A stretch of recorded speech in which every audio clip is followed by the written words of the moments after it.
Oke, kita lanjut ke pembahasan soal OSN tingkat kabupaten untuk IPA SMP ya. Dan ini adalah bagian fisikanya. Pertama, sebuah benda bermasa 20 gram dilepaskan dari ketinggian 8 meter di atas lantai. Percepatan gravitasi di tempat itu 10 meter per sekund kuadrat. Pernyataan berikut berhubungan dengan keadaan benda saat 1 sekon setelah dilepaskan seperti apa gitu ya. Pernyataan pertama, energi kinetik lebih kecil dari energi potensial. Ini pernyataan pertama. Pernyataan kedua, energi potensial menjadi 5/8 dari semula. Terus pernyataan ketiga, benda berada 5 meter di atas lantai. Terus pernyataan keempat, kecepatan benda 10 meter per second. Nah, kita bisa cek nih ya setiap pernyataan ya. Pertama kita coba cek untuk pernyataan ketiga dulu ya, karena ini berhubungan dengan ketinggian. Nah, karena ketinggiannya itu awalnya adalah 8 meter gitu ya, maka kita bisa dapatkan bahwa ketinggian setelah T second, dalam hal ini adalah 1 second, itu sama dengan ketinggian awal dikurang dengan setengah kali GT kuadrat ya. Maka kita dapatkan H0-nya adalah 8, kurang setengah kali 10, berikutnya dikali T kuadrat atau 1 kuadrat ya. Maka ini habis jadi 5, terus ini sama dengan 8 dikurang 5, atau sama dengan 3 meter. Artinya pernyataan 3 salah ya, karena seharusnya ketinggiannya adalah 3 meter seperti itu. Nah, kalau misalkan pernyataan 3 salah, berarti pernyataan C juga salah ya. Berikutnya, kita bisa cek untuk pernyataan pertama ya, karena pernyataan pertama ini merupakan pernyataan yang sangat fundamental ya. Kalau misalkan dia benar, berarti kita bisa pilih opsi A sama B. Tetapi kalau misalkan salah, berarti opsinya D, seperti itu ya. Nah, di sini disampaikan bahwa energi kinetik lebih kecil dari energi potensial. Berarti kita hitung dulu nih. Energi kinetik gitu ya. Itu kan sama dengan setengah mv kuadrat ya. Nah, berarti kita harus cari dulu nih berapa kecepatan pada saat 1 second ya. Nah, kecepatan pada saat 1 second itu kita bisa gunakan rumus seperti ini teman-teman. Bahwa pada saat 1 second ya, dia punya kecepatan gravitasi adalah 10 meter per second. Berarti PT sama dengan V0 ditambah dengan GT. Nah, V0-nya adalah tidak diberitahu, tapi G itu adalah 10 ya. V0-nya 0, sementara VT sama dengan G kali T. Dan G ya, 10 kali 1. Maka VT itu sama dengan 10 meter per second. Nah, artinya kita gunakan 10 meter per second ini ke dalam persamaan Eka. Berarti kita bisa dapatkan energi kinetiknya itu adalah ini sama dengan setengah dikali dengan 20 kali 10 pangkat min 3 ya. Karena gram ke kilogram 10 pangkat min 3. V kuadrat berarti 10 pangkat 2. Maka ini jadinya 0 habis, ini 10 pangkat min 2, dan ini habis. Berarti 2 kali setengah itu adalah 1 joule ya. Berarti energi kinetiknya adalah 1 joule. Berikutnya energi potensial. Itu kan kita sudah dapat ketinggiannya adalah mgh. Berarti energi potensialnya adalah EP sama dengan M kali G kali H. Atau 20 kali 10 pangkat min 3 kali dengan 10 itu ya. Terus dikali dengan H-nya. H-nya itu adalah H awal adalah 8 meter per second. Tapi pada saat dia ketinggian saat 1 second, dia tingginya adalah 3 ya. Berarti ini kali dengan 3. Maka 0 habis. 0 habis jadi 10 pangkat min 1. 2 kali 3, 6. Berarti 0,6 joule.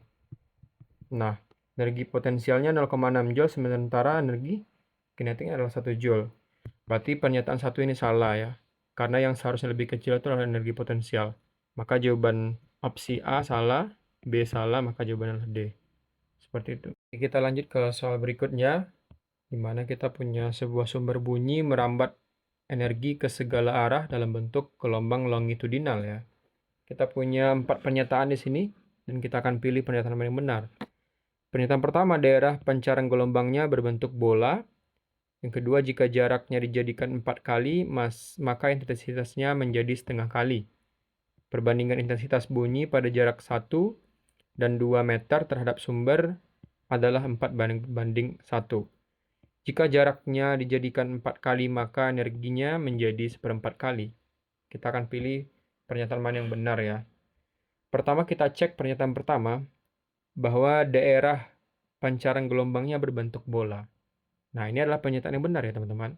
Di mana jika sumber bunyi memancarkan ke segala arah ya, secara merata di ruang 3 dimensi, nanti gelombangnya itu akan menyebar ya secara isotropik, bentuknya adalah berbentuk bola. Seperti itu ya, teman-teman harus tahu itu. Maka kita bisa cek di sini, satu benar dan yang C ini salah dan D salah ya. Kita pilih tinggal opsi A dan B. Kita cek pernyataan yang nomor 2. Jika pernyataan nomor 2 benar, maka opsi yang benar itu A. Kalau misalkan salah, maka opsi yang benar itu B gitu ya. Oke, kita coba cek ya. Di mana intensitas dari gelombang tersebut itu berbanding terbalik ya dengan kuadrat dari jaraknya. Atau kita bisa tulis bahwa I itu berbanding terbalik dengan 1/r kuadrat ya. Karena disampaikan bahwa jaraknya dijadikan 4 kali gitu ya, maka kita bisa tuliskan I aksen gitu ya, itu sama dengan 1/4 kuadrat atau sama dengan 1/16. Nah, otomatis intensitas itu bukan setengah kali teman-teman, tapi 1/16 ya. Maka pernyataan kedua itu salah. Dan kita tahu bahwa A juga salah ya, sehingga jawabannya adalah B. Nah, teman-teman bisa cek ya atau buktikan ya pernyataan ketiga inilah benar dengan menggunakan rumus intensitas seperti ini. Coba tuliskan di kolom komentar. Oke, kita lanjut ke soal berikutnya. Di sini kita punya topik terkait dengan optik ya. Dari kejauhan sebuah benda bergerak konstan 10 cm per second mendekati sebuah cermin konvergen dengan panjang fokal cermin 20 cm. Panjang fokal itu sama dengan fokus ya teman-teman. Pada saat T sama dengan 0, jarak benda ke cermin 60 cm. Nah, jika dinyatakan bahwa A, bayangan benda bergerak mendekati cermin. Yang kedua, pada saat T sama dengan 0, bayangan benda berbentuk 30 cm di depan cermin. Sementara yang ketiga, pada saat T kecil dari 4 detik, bayangan benda tampak pada cermin. Sementara yang keempat, pada T besar dari 4 detik, bayangan benda tampak pada cermin. Dan pernyataan yang benar adalah, jadi kita bakal cek ya pernyataan mana yang benar di sini. Nah, kita bisa cek opsi pertama dulu teman-teman, karena di sini kan yang A itu adalah 1, 2, dan 3, B 1 dan 3, C itu 2 dan 4, D 1, 2, 3, 4. Artinya kalau misalkan kita cek 1 ini benar, maka kita bisa eliminasi C, dan kalau misalkan 1 ini salah, maka kita bisa dapatkan jawaban adalah C gitu ya, karena cuman ada C yang tidak mengikuti 1. Nah, pertama kita cari dulu ya rumus dari fokusnya, di mana 1/f itu kan sama dengan 1/s ya, jarak 1/s ditambah dengan 1/s aksen ya. Itu kita bisa dapatkan, kalau kita pengen cari S aksen itu kan sama dengan 1/f dikurang 1/s, itu sama dengan 1/s aksen. Nah, ini nanti kita bisa dapatkan bahwa S dikurang F per F kali S itu kan sama dengan 1/s aksen.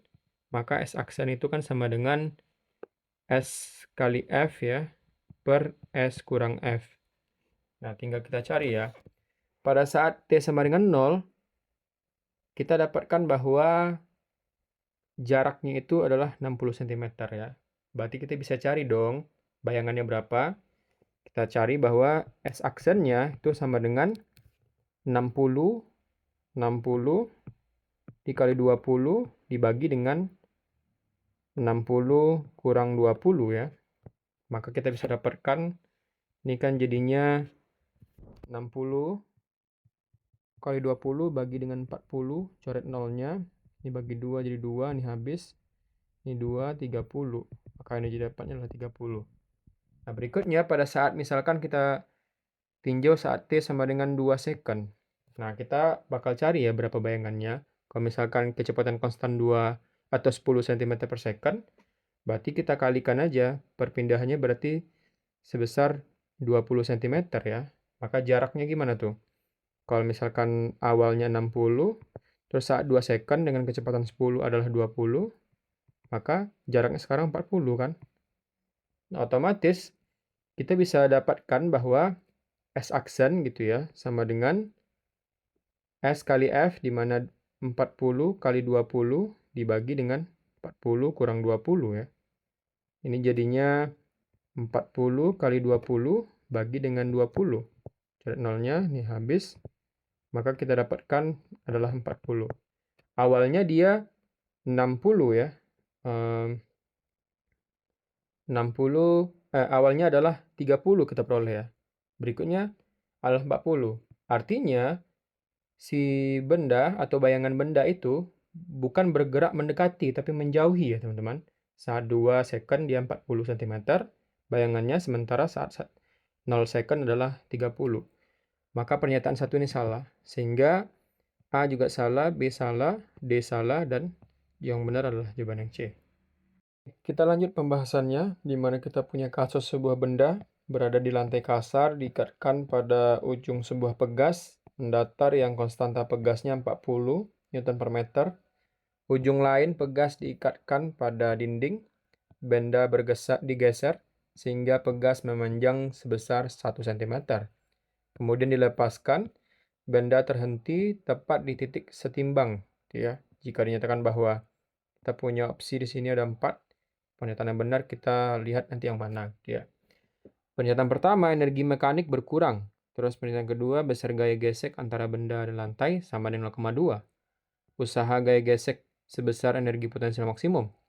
Usaha gaya gesek sebesar 0,001 Joule. Nah, pertama, energi mekanik berkurang ya. Kita bisa dapatkan energi mekanik. Pertama, kita bisa tinjau bahwa K adalah 40. Sebentar, ini K 40 memanjang selama 1 cm ya. Maka energi potensial itu kan sama dengan setengah K kali dengan X kuadrat ya. Berarti kita bisa dapatkan di sini setengah kali K. K-nya adalah 40.